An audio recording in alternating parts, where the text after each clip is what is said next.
everyone, good evening and a warm welcome. This is the national news broadcast coming to you live from the Rupavahini studios. Bringing you your stories for today is Niket Karunaratna and I'm Shra Mascarenhas. First, it's a look at the day's headlines. Obstructions to the joint protest in Maradana. Bad news for institutions which delay in payment for water bills. Douglas Munro ship anchoring in the Colombo harbour. Oman contributes 191 million rupees worth of drugs to Sri Lanka.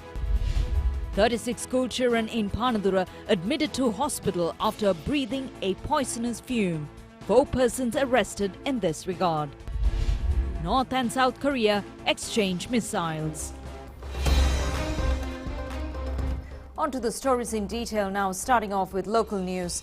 A protest procession jointly organized by several political parties and civil organizations was held in Colombo today. However, due to the imposition of roadblocks by the police, the agitators were unable to reach the Fort railway station as planned.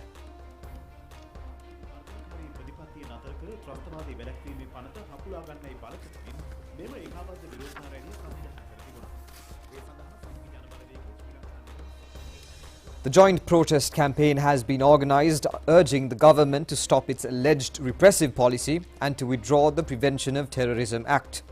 Representatives of the Samagi Jana Balavegaya, the Sri Lanka Freedom Party, headed by Dala Salaha Peruma, which was separated from the Sri Lanka Podujana Perumuna, the Frontline Socialist Party and the 43rd Brigade have participated in the event.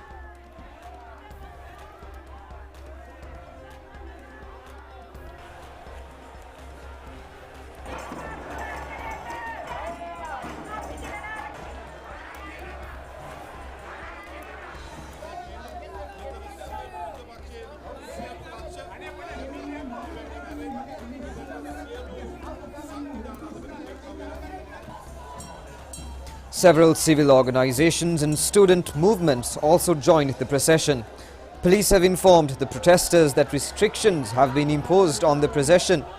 The agitators, who came by foot to the Fort railway station from the Elphinstone Theatre in Maradana, have attempted to go forward, but their efforts were thwarted.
Although a heated environment had prevailed between the police and the agitators, water and tear gas cannon attacks were not carried out.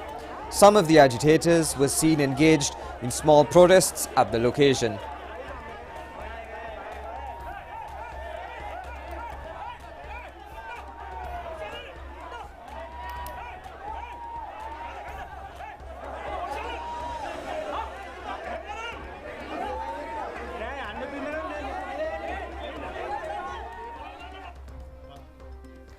Six frontline chambers of commerce point out that protests at present would become a major reason for the collapse of the economy and the tourism industry tomorrow. They reiterated that activities would become an obstruction for the program to resolve the present economic crisis with the assistance of the international community. The Chamber of Commerce also points out that the negative message for such destabilizing activities could lead to a collapse of the measures being taken to revive the economy and the tourism industry. The business community requests all parties concerned to assist in their efforts for the country to stand up once again using its strengths for the implementation of positive reforms.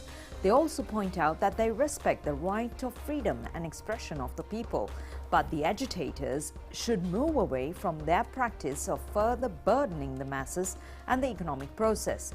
The joint appeal has been made by the Ceylon Chamber of Commerce, Young Entrepreneurs Chamber of Commerce and the Sri Lanka Commerce and the Industry Board, the International Chamber of Commerce, the Sri Lanka Exporters National Chamber of Commerce and the Women's Chamber of Commerce. The Vice President of the Ceylon Chamber of Commerce, Duminda Hulangamua, has expressed his opinion in this connection. There are some demonstrations taking place in the country. But what we as a Ceylon Chamber wish to highlight is that whilst we respect the right to protest, express opposing views, it should not be done in a way that destructs the economy. It should not be done in a way that affects the normal daily life of ordinary people. Because of such protests, what happens is that international media will show all these things, like BBC or all the internet media will show these things and say that these protests shows that Sri Lanka is not still a stable country. So which means that the biggest impact we're going to have, the immediate impact, is on tourism. Because this year we're expecting some recovery in the tourism industry with relative peace in the country, especially with the bad winter expected in Europe, and then also because the problems they're facing in Europe of cost of living, etc. There will be more people traveling to this part of the world and to capture that market. So that market will be completely lost if the impression is given that there are protests and street fighting in Sri Lanka. And who are people who are affected by this? Not only the people or the hotel owners. You see, there's a string of people who are depending on the hotel industry, starting from the employees, the beach helpers, the trishaw drivers, the vendors who sell batik, souvenir items to foreigners. So there's a whole heap of supply chain that are dependent on tourism. And if tourism has an impact, a bad impact, you see all the people without jobs. So it won't only affect a few people. Even the people who are protesting, their sisters, brothers, all of them are going to get affected if this protest is taken to different levels. So we as a Ceylon Chamber would request you all to call off the protest for the reason of the well-being of the Sri Lankan people at large, not because of government in power, is to protect the people at large and to make Sri Lanka a safe place for business, a safe place for investment, a safe place for tourists. So I hope people think sensibly, political party will think sensibly and react in the interest of the country as a whole. The chairman of the Elections Commission, Attorney-at-Law Nimal Punchiheva, says as the official term of the local government institutions expire on the 20th of March next year, there is no possibility of postponing elections. He has made these remarks participating in a seminar on peopleizing proposed election reforms at the Nuwara District Secretariat today. Chairman of the Elections Commission, Attorney-at-Law Nimal Punchiheva, said that the term of office of the local government institutions starting on the 10th of February 2018 had ended on the 20th of March this year.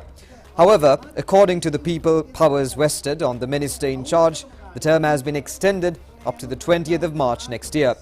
He added that neither the minister nor any other person has the authority to re-extend the period from this date. The Water Supply and Drainage Board says it has decided to impose a late fee from institutions which delay in setting water bills. It has been planned to implement the decision from January next year. Accordingly, a 2.5% late charge will be levied for delay in payment after a period of 90 days upon handing over the water bill.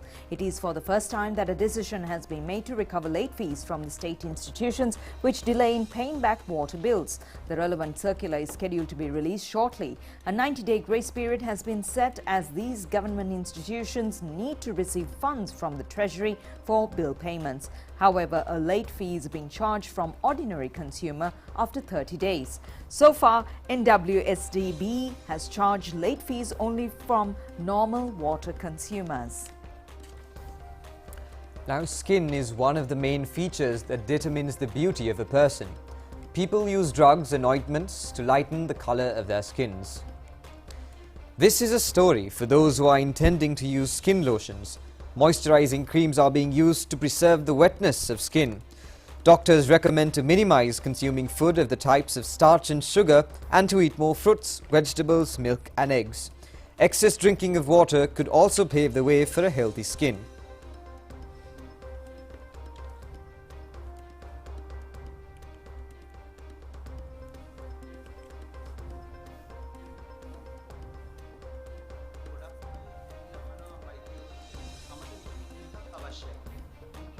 Specialist on skin diseases, Sanjeeva Ulangamur, said that thinning and scratches on the skin would make it easy for germs to enter the body, leading to bacterial, viral and fungal infections. He added that applying cream around the eyes would cause an increase in the internal pressure of the eye and the infliction of a glaucoma condition. They've also pointed out that prolonged use of all types of skin ointments available in the market would lead to numerous disorders. The Douglas Munro, ship gifted to the Sri Lankan Navy by the United States Department of Coastal Conservation, has reached the Colombo harbour today upon a completion of a 60-day voyage.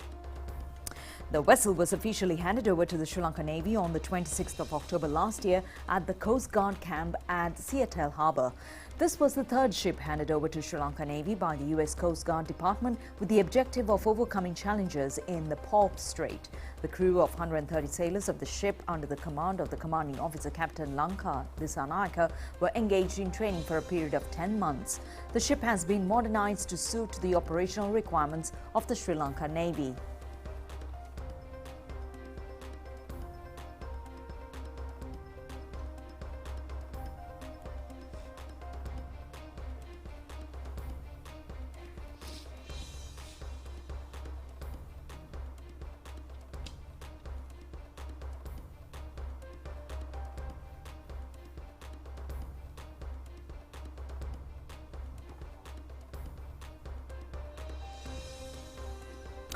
The ship, with a length of 115 meters, has a maximum speed of 29 nautical miles.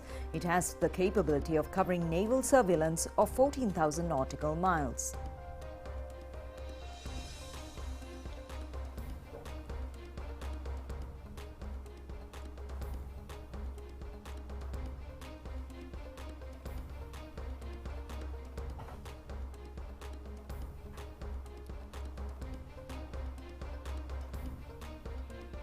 State Minister of Defence Pramita Bandara Thennakoon and the US Ambassador in Sri Lanka Julie Chung, Defence Secretary General Kamal Gunaratne, Navy Commander Vice Admiral Nishantha Ulagethanna and other heads of security divisions were at the Colombo harbour to receive the ship. The Sri Lanka Navy says the ship will be engaged in safeguarding economic resources and rescue operations, as well as providing security to shipping routes in a sea area 7 times as larger of Sri Lanka land surface.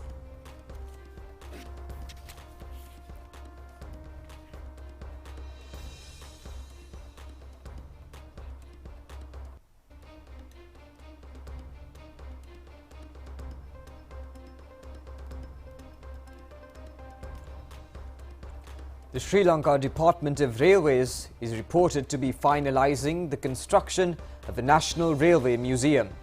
The new museum is located at the Terminal Railway Station, which is the first train yard erected in Colombo. The Sri Lanka Railway has commenced its initial train journey more than 150 years ago. The museum displays many types of equipment and goods used by the railway service since its inception. They include steam-powered engines, diesel engines, passenger and cargo compartments, cranes, as well as all documents. The National Railway Museum is comprised of 3 main sections. They are the ground floor in the main building, the upstairs floor and an outdoor yard. The upstairs section houses a library, a conference hall and equipment used in the railway service. On the ground floor, ancient train engines and compartments will be on display. The outdoor premises is to be reserved for the positioning of steam-powered engines and cranes.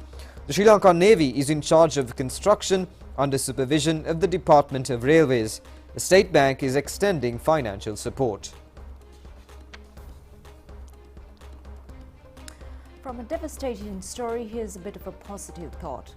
Although her beloved spouse had left her eternally, she feels that he is living with her even from today itself. That was due to the endearing decision to donate the organs of her late husband to others in order to make their lives healthy.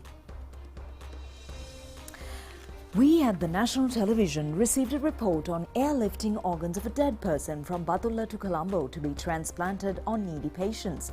The speaker of our story is a 48-year-old MG Chaminda Maha Aswaduma village in Hasalaka, a father of 2 children. Chaminda was fatally wounded by falling from a bus while returning home, ending day's work on the 26th of last month. His head was severely damaged in an accident and he had to undergo several days of treatment at the intensive care unit of the Badulla General Hospital. Doctors at the hospital have informed that the family members of Chaminda that the patient's brain was dead and there was no way of making him alive any longer. Upon receiving this news, Chaminda's wife has decided to donate the organs of her late partner. As a result, the group of physicians of the Badulla General Hospital has accompanied Chaminda in a flight in Colombo and handed over the body to the Colombo National Hospital last morning. With the assistance of a group of foreign medical professionals, the heart and other organs of Chaminda are to be transplanted on another patient. His kidneys will be transplanted on 2 patients at the Badulla General Hospital and his lungs and liver are also scheduled to be transplanted on another patient at the Kandy Hospital. After the removal of the organs, the corpse is scheduled to be returned to the Badulla General Hospital. It will be handed over to the family relatives after a post-mortem inquiry. People in Valikamam, Jaffna were engaged in an agitation demanding their lands. The agitation was carried out in an area extending from the Tellipale junction to the Divisional Secretariat Division Office. The agitation was organised requesting the army to vacate from its positions in Valikaman to order for them to have their lands. The protest has been organised by the Jaffna University Students Association with the participation of religious leaders, civil society activists, politicians and the general public. They have also handed over a petition to the Divisional Secretary Tellipale requesting to have their lands once again.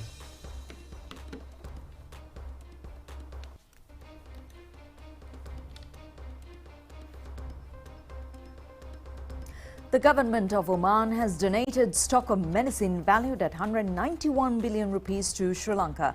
Minister Dr. Kelia Rambukwala has officially accepted the contribution at the Health Ministry recently. Among the essential drugs presented included medicines used in the treatment of heart diseases, high blood pressure, arthritis, hormone imbalances and forms of cancer including breast cancer, as well as those used in curing neurological diseases. The minister said on this occasion that Sri Lanka is facing a severe economic problem and as a result shortage of medicinal drugs has arisen. He further said that authorities at the Ministry of Health is taking measures to restore the situation through proper management. Now, the Minister of Ports, Shipping and Aviation, Nimal Siripala de Silva, emphasises that a systematic process is on line to supply aviation fuel without a shortage for all passenger airlines calling and departing Sri Lanka during the upcoming tourist season. He made these statements today at a discussion held at the Ministry of Ports, Shipping and Aviation with the relevant parties. Representatives of the Ceylon Petroleum Corporation at the discussion pointed out that at present 5,600 metric tons of aviation fuel have been stocked at the airport bunker facility in Katunayaka, 5,575 metric tons at the Kolonava terminal, and therefore there was no shortage of aviation fuel in Sri Lanka for the next 17 days. A vessel carrying 30,000 metric tons of aviation fuel started unloading today at the port of Colombo, and this fulfills the requirement for another 65 days ahead, they said. The minister also emphasized that it was essential to import more quantities of aviation fuel according to the forecast increase of the number of passenger airlines during the upcoming season. The Secretary to the Ministry of Ports, Shipping and Aviation, KDS Ruanchandra, officials of the Airport and Aviation Sri Lanka Private Limited, Civil Aviation Authority and CPC also attended the discussions. 39 persons, including 36 students of the Pandura Royal primary school have been admitted to the Panadura hospital after inhaling a poisonous fume. Specialist physician and director of the hospital, Dr. Mrs. Dilrukshi Dheerasinghe, says 6 of the students are receiving residential treatment. It has been reported that it was due to the inhalation of obnoxious gas that had emanated from the burning of wires and tires in an adjacent residence of the school.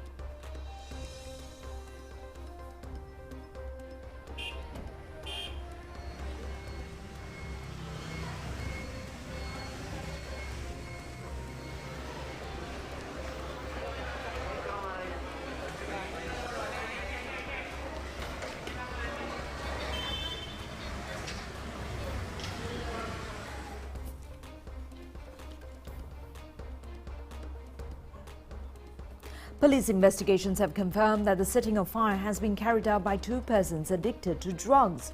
4 suspects have been arrested in this connection. The police say among those arrested include the landowner of a residence, the 2 persons who burned the items, and also the owner of the shop from where the suspects have purchased copper wire.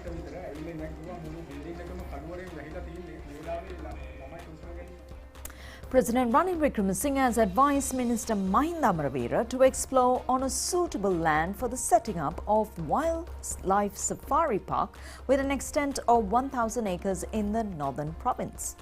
The reason being school children and adults in the northern province are still being deprived of an opportunity to have such a park in the province for educational or recreational purposes. Many of the wildlife safaris and zoological gardens are in the southern part of the island. Therefore, general public in 5 districts in the northern province are compelled to travel a long distance to visit these parks. Minister Mahinda Amaraveera was reported to have informed the relevant officials to speedily look into a suitable land. He has also informed the officials to look into the possibility of relocating excess animals in national zoological gardens as well as species causing damage to home gardens in the proposed park premises. The officials have pointed out that reforestation is necessary in the selected land prior to the introduction of wild animals. Minister Mahinda Amaraveera has also informed the Director General of Wildlife to sternly follow the orders given by the President to temporarily ban the admittance of private vehicles to the Yala National Wildlife Park. And that's a wrap of local news. Stay tuned for foreign news after this short break.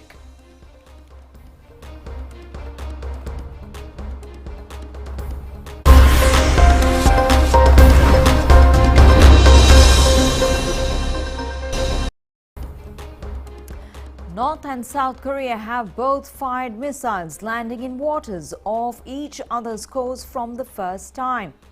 Now, Seoul has retaliated 3 hours after Pyongyang launched a missile that landed less than 60 kilometers off the South city of Sokcho today. The South's military said this was an unacceptable breach of its territory. It fired 3 air-to-ground missiles in response, which officials said landed a similar distance past the northern limit line. The demarcation line marks the rough midway point in the sea between the North and Southern Korean lands.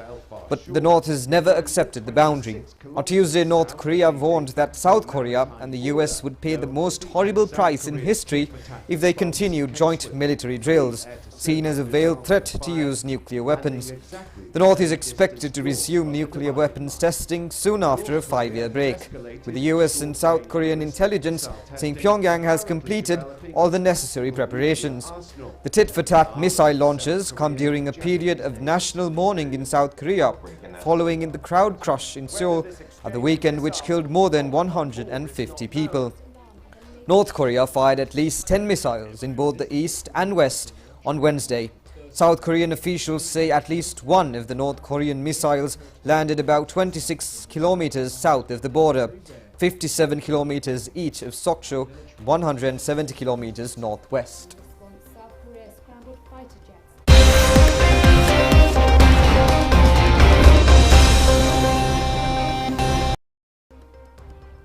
Bringing you some exciting news now. The star Wanindu Hasaranga from the 6th position have moved up to the 2nd position in the international bowling rankings. He was earlier in the 6th position. As a result of the skill displayed in the match against Afghanistan yesterday, the number of bonus points received by him has increased to 697. Rashid Khan is in the first place, securing 700 points. Wanindu Hasaranga is the highest wicket taker in this year's World Cup T20 tournament. He has also come forward to the 8th place in the rankings of all-rounders as well.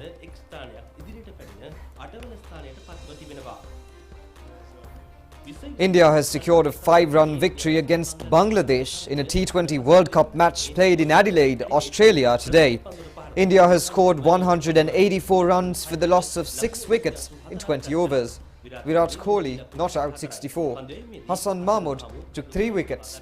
Play was obstructed by rainfall and therefore Bangladesh was given a victory target of 151 runs in 16 overs. Bangladesh was able to score only 145 runs. බංග්ලාදේශයට පන්දු 16කදී ලකුණු 151ක ඉලක්කයක් හිමි වුණා. තියුණු තරගයකින් පසුව බංග්ලාදේශයට රැස් කරගත හැකි වූයේ ලකුණු 145ක් පමණයි. ඒ අනුව ලකුණු 5ක ජයක් ඉන්දියාවට හිමි වුණා.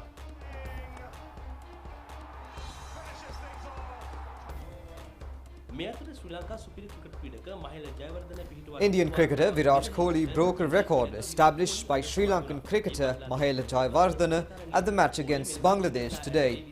Kohli has broken the record set by Jayawardene in the T20 World Cup tournaments by scoring the highest number of runs. Mahela Jayawardene had scored 1,016 runs in 31 innings. However, Virat Kohli broke the record by scoring 1,065 runs in 25 innings. යනුව Virat කොහ්ලි ඉනිම් 25කදී ලකුණු 1065ක් රැස් කරගනිමින් 2020 ලෝක කුසලාන ඉතිහාසයේ වැඩිම ලකුණු වාර්තාව තමන් සතු කරගෙන තිබෙනවා. The Netherlands beat Zimbabwe by 5 wickets in a T20 World Cup match played in Adelaide, Australia today. The Zimbabwe team were all out for 117 runs. The highest scorer was Sikandar Raza, who hit 40 runs. Paul van Meekeren captured 3 wickets. The Netherlands team reached the victory target with 5 wickets in hand. Max O'Dowd, 52.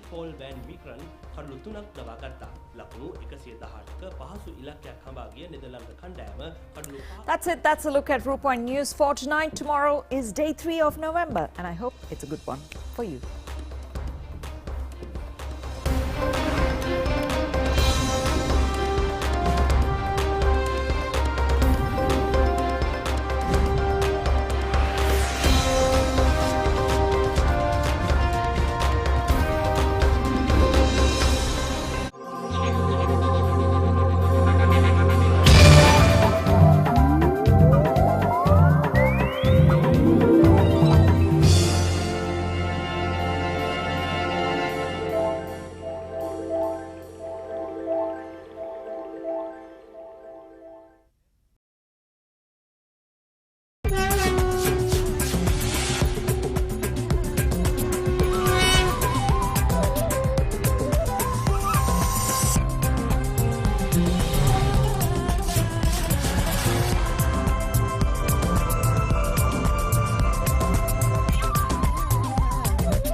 Netra TV, நேசத்தின் நெருக்கம்.